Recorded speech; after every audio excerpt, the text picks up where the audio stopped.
eu tinha juntado uns 9 bitcoins dessa forma. Daria mais ou menos uns 5 milhões e 500 mil reais. Você falou que você juntou uma boa grana ali, só que você era um cara oficial da militar, não tinha um baita salário nem nada. Como que você conseguiu juntar uma grana alta assim, mesmo sem ser um youtuber famoso e tal? Porque você juntou uma grana boa, né? Sim. Você falou com uns 800 e poucos mil? Sim, 800, eu travo em 880 porque varia sempre, né? Aham. Mas foi com investimento, foi com trabalho, foi com simplicidade? Qual que foi o segredo? Você já era um cara casado, Sim. vivia rodando, não era uma vida fácil, né? Não, a gente economizava muito, por exemplo, né? Há vários fatores por trás, mas um dos principais, economia, de fato. Uhum. Quando eu estava na academia militar, eu ganhava, no final da academia militar, R$ 1.000. E aí, quando você formava, do dia pra noite, dezembro eu ganhava 1.000, em janeiro eu começava a ganhar, na minha época, 4.500. Nossa, que aumento, hein? E aí a gente brincava, né? Pô, do nada você tá rico. A vontade que dava era de sacar tudo em nota de 2 e jogar pro alto, assim, comemorando. Eu mereço, né? E eu pensei, bom, se eu vivia até ontem, literalmente, com R$ 1.000, agora eu vou ter custos maiores? Eu vou comprar um carro, eu vou ter custo com carro, eu vou ter que morar, né, num apartamento, eu vou ter custo com isso. Aí, para ter menos custo, eu dividi apartamento com 2 amigos meus em Jundiaí, foi o primeiro lugar onde eu fui servir. Mas eu acho que eu consigo viver com 3 mil. Então, eu já vou conseguir investir 1.500 de cara. E eu sempre fiz isso. Eu considerava que mais ou menos uns 30% do que eu ganhava não eram meus. Tá. Eles eram da versão do Bruno do futuro, depois que eu estivesse fora do exército. Porque eu tinha colocado essa meta de que, olha, com 30 eu quero estar milionário, quero estar fazendo outra coisa, de venda de investimento. Na verdade, eu não sabia muito bem o que eu queria fazer, mas eu sabia que eu queria ter liberdade para fazer alguma coisa nova. Então, o primeiro ponto foi esse, bastante economia desde o início. O segundo ponto é que, como militar, eu tinha um plano de carreira muito bem definido. Eu não tinha mistério quanto a quando eu seria promovido, por exemplo. Então, em 6 meses eu fui promovido na verdade, acho que foram 8 meses, promovido a segundo tenente, de aspirante a segundo tenente. O aumento era de uns R$ 500 na época. Eu pensei, bom, do dia pra noite eu ganhei mais R$ 500. Eu preciso desse dinheiro? Não. Então esses R$ 500 eu não vou começar a usar ainda. Aí por mais uns 6 meses eu investia mais 500, ou seja, uns 40% do que eu ganhava. E eu fui fazendo isso em todas as promoções. E tudo que eu ganhava que não era o dinheiro mensal, na minha cabeça era renda extra. Então 13º, eu nunca gastei um 13º. Eles foram todos integralmente investidos. Tá. E aí, quando a gente foi pro Rio de Janeiro, local de custo de vida alto, eu passei a ter uma opção que eu não tinha tido até então como militar. Porque eles dão prioridade para quem é casado para isso. Porque o Exército tem algumas casas chamadas PNRs, que é o Próprio Nacional Residencial, que é uma casa do Exército que ele, entre aspas, aluga para o militar, só que por um custo muito mais baixo. Só que tem fila para entrar em PNR.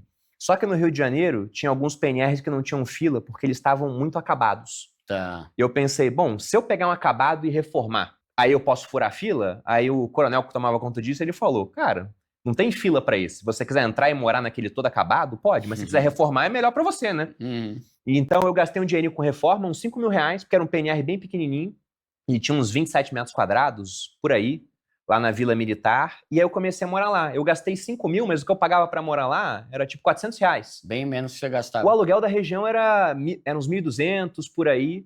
Sendo que tinha amigo meu que preferia morar na Barra da Tijuca, em bairros mais interessantes, o aluguel era muito mais alto. Então, por isso, eu consegui investir mais dinheiro, porque eu tive economia nas duas principais áreas que eu acho que roubam o dinheiro das pessoas.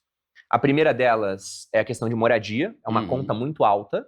Como eu consegui economizar nessa conta, eu tive vantagem. E a segunda delas é carro. Porque quando eu me formei, eu comprei um carro. E eu fiquei com esse mesmo carro durante 6 anos. Tá. Quem entende carro provavelmente vai falar, pô, você fez besteira, era pra ter trocado a cada 2, não sei o quê. Só que eu falei, cara, eu não quero gastar com carro. Até porque eu vi alguns amigos meus, né, o cara formava e ele pegava um Palio. Aí depois ele falava, pô, mas meu sonho é ter um Corolla. Aí o cara economizava, mas não pra investir pro futuro. Ele economizava e investia pra comprar o Corolla.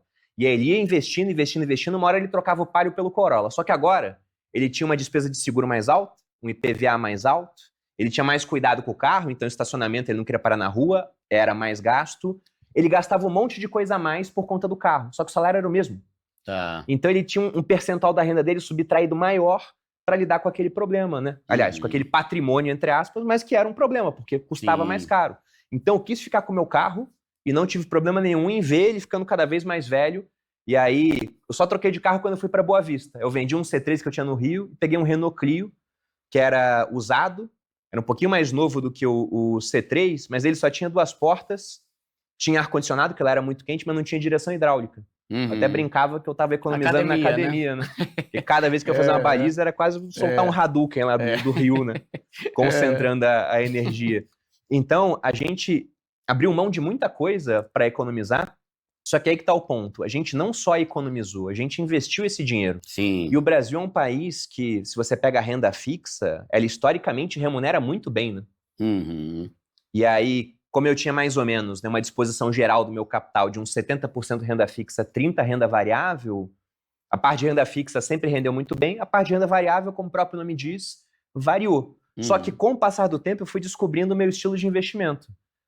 Logo no comecinho eu pensei, vou fazer day trade. Em um mês eu vi, cara, não tem como fazer day trade. Porque o mercado ele tá aberto na hora que eu trabalho, não dá. Né? E também não vi que eu tinha algum tipo de habilidade particularmente especial para conseguir acertar a direção das ações no intervalo de um dia. Então eu falei, cara, isso aqui não é para mim. Então o meu mérito foi definir a minha praia cedo. Quando eu estava fazendo alguma coisa e eu via, cara, isso aqui não é para mim, eu largava e simplesmente mudava a chave da minha cabeça e ia para outra. Mas a gente pode colocar que foi um misto de economia, bastante economia, a gente foi muito agressivo nisso. Não viajava para o exterior para local caro, Estados Unidos, por exemplo, só fui depois que eu já tinha bastante dinheiro, ia para a Argentina, que era baratinho. Investimento. E aí, no finalzinho, a gente teve 2 fatores que agregaram bastante. Que eles foram no final, mas foram significativos. Um deles foi que a gente começou a fazer eventos de palestra, a gente fez 13 pelo Brasil. E aí, alguns deram certo, alguns deram errado. Mas, no geral, o saldo foi positivo. Isso gerou pra gente um dinheiro legal. Eu não vou lembrar quanto agora, mas uns 100 e poucos mil, assim, de lucro. Tá. E o outro foi o Bitcoin, porque eu descobri o Bitcoin muito cedo, em 2014. Eita vida, nem pra contar, né? Ô, Duda, descobri um negócio aqui, né? Caramba. Eu tentei contar pras pessoas. Eu entrei em 2021 só. Eu tentei contar porque eu tinha um blog que a Malu criou pra mim, inclusive, pra falar de investimento. Ela criou no final de 2013. E em 2014 eu descobri o Bitcoin. Eu escrevi 2 artigos sobre Bitcoin. Um falando sobre como ganhar de graça na internet e o outro sobre como trocar Bitcoin por dinheiro sem usar corretoras, porque não tinha muita corretora no Brasil. E as que tinham na época, eu não julgava muito confiáveis. E no meu blog eu tinha, sei lá, 100 artigos. Esses 2 foram responsáveis ao longo do tempo por 90% dos acessos. Só que esse artigo onde eu ensinava a ganhar de graça na internet, como é que funcionava? Porque não tem almoço grátis, né? Como é que vão te dar Bitcoin de graça? Bom, o que acontecia é que você ia em sites, que os sites eram cheios de anúncios de patrocinadores, e aí você preenchia um daqueles reCAPTCHAs para provar que era um ser humano. Ah, sei. Isso é interessante, né? A gente está na era da IA, pô, como é que você prova que alguém é humano? É através de sentimentos? É o teste de Turing? Não, é um reCAPTCHA. Aí você prova que alguém é humano. E aí quando o cara preenchia aquilo, ele ganhava uma recompensa em Bitcoin. Mais ou menos aí no começo, uns 1.200 satoshis, né? Satoshi é como se fosse, entre aspas, o centavo do Bitcoin. Quanto que isso valia? Nem 1 centavo de real na época.